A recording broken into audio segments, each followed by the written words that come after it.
48 heures après avoir tenu un meeting extraordinaire dans la ville de Kinshasa, le président du Rassemblement, Dr Etienne Tshisekedi, a reçu cet après-midi dans sa résidence l'envoyé spécial de l'administration d'Obama dans la région des Grands Lacs, à savoir M.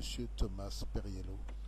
Ce dernier, accueilli par le secrétaire particulier de M. Etienne Tshisekedi en la personne de l'abbé Théo Chilumba, ainsi que du secrétaire national en charge de relations extérieures, Félix Antoine Tshisekedi, a devisé avec le président du Rassemblement pendant près d'une heure. Je vous prie de suivre, mesdames et messieurs, à la fin de ces quelques images, l'interview qu'il a bien voulu nous accorder.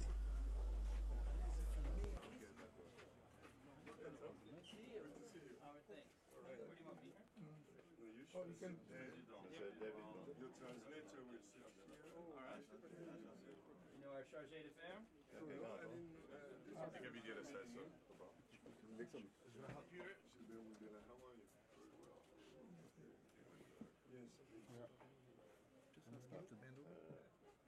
Caroline is good with you? No, Brennan Gilmore, my chief of staff, is with me. We also have a translator with us. Okay.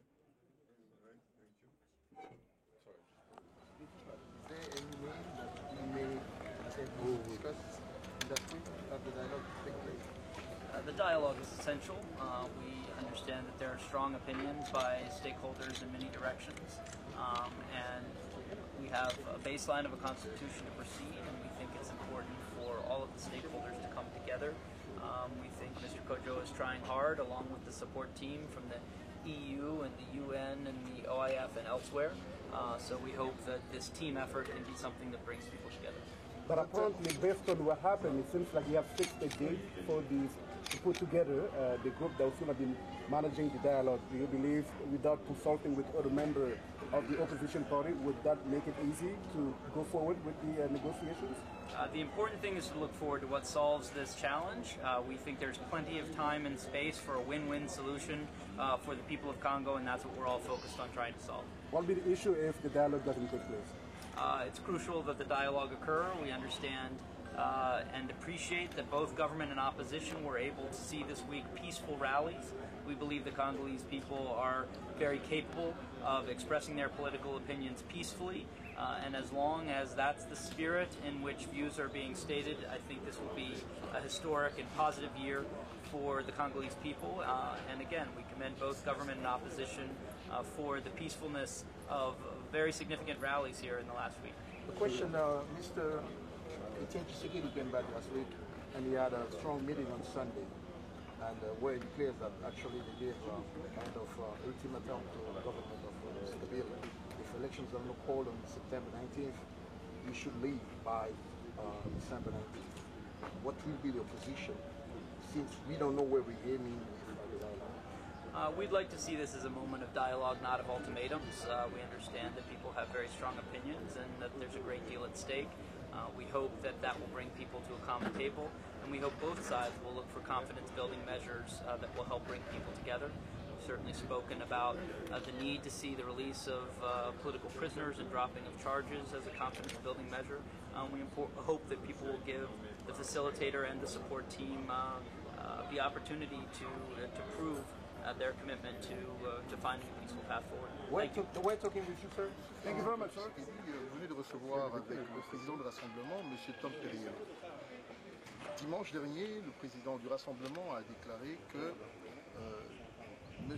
Edem Kodjo serait indésirable, le qualifiant de kabiliste. Est-ce qu'il y a un nom qui a émergé depuis ces 48 heures? Non, nous avons simplement passé la situation en revue et expliqué les raisons pour lesquelles, raisons valables d'ailleurs, pour lesquelles nous avons récusé M. Kodjo et évidemment parler de la situation politique actuelle. On n'a pas évoqué le nom d'un éventuel facilitateur.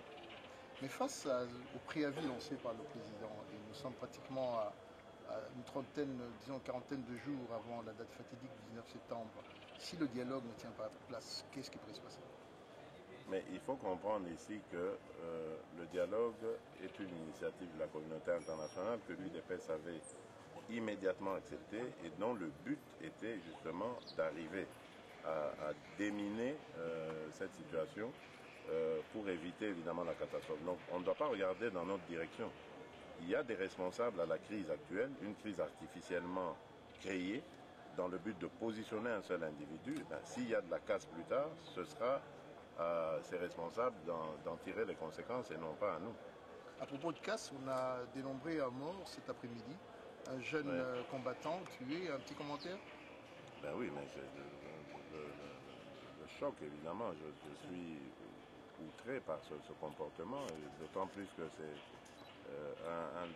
un de plus, on va encore dire, de ces assassins qui composent la milice privée de M. Kabila, qui en est à la base, et je dis, ça suffit. Qu'est-ce que les Congolais peuvent espérer après cette rencontre? Les choses peuvent aller dans un sens, une négociation possible? Oui, je pense, et je peux pouvoir le dire ici, que la communauté internationale suit attentivement la situation. L'UDPS et le rassemblement dans son ensemble ne sont pas du tout pour le blocage. Vous savez, nous l'avons redit d'ailleurs aux facilitateurs, nous sommes pour le respect de la Constitution, des délais constitutionnels et au bout de cela, de l'alternance. Donc c'est dans ce schéma que nous nous inscrivons et nous pensons que ça doit se passer comme ça. Nous avons foi que les choses vont aller et nous disons à notre peuple, à nos compatriotes, que nous avons vraiment l'assurance que les choses vont aller dans le bon sens. Des sources non confirmées, et nous continuons à compiler les informations, on attend dire un possible préparatif d'un coup d'État, coup de force militaire. Dans une telle éventualité, quelle serait la position de l'UDPS? Bon, vous savez que l'UDPS est une organisation politique, elle n'est pas du tout armée et que l'option que nous avons levée de notre combat, de notre lutte, c'est la non-violence, c'est par la non-violence. Donc tout individu ou groupe d'individus qui s'inscrirait dans cette voie-là nous trouvera face à lui. Donc nous ne ferons jamais de quartier avec ceux qui bafouent la loi. Admettons que nous arrivons au 19 septembre et qu'un nouvel médiateur s'est présenté à cette date-là. Vous êtes toujours prenant par... Le 19 septembre n'a rien à voir avec la facilitation, le dialogue ou quoi que ce soit. Le 19 septembre, c'est le jour où la CENI doit convoquer le corps électoral. Si ce n'est pas le cas, ça signifierait que les élections n'auront pas lieu avant le 19 décembre, date de la fin du mandat de M. Kabila. Donc dans ce cas, le dialogue peut servir à arranger maintenant ce qui va se passer après le départ de Kabila le 19 décembre. Donc ça, il n'y a pas de problème. Donc nous pouvons comprendre que l'UDPS se positionne en tête avec son président en cas d'une transition après le départ du président Kabila? On n'en a pas parlé. Voilà. Quel serait le plan B de l'UDPS au cas où on n'arrive pas à se comprendre les deux parties? Au cas où les deux parties n'arrivaient pas à se comprendre. Où ça, au dialogue? Oui.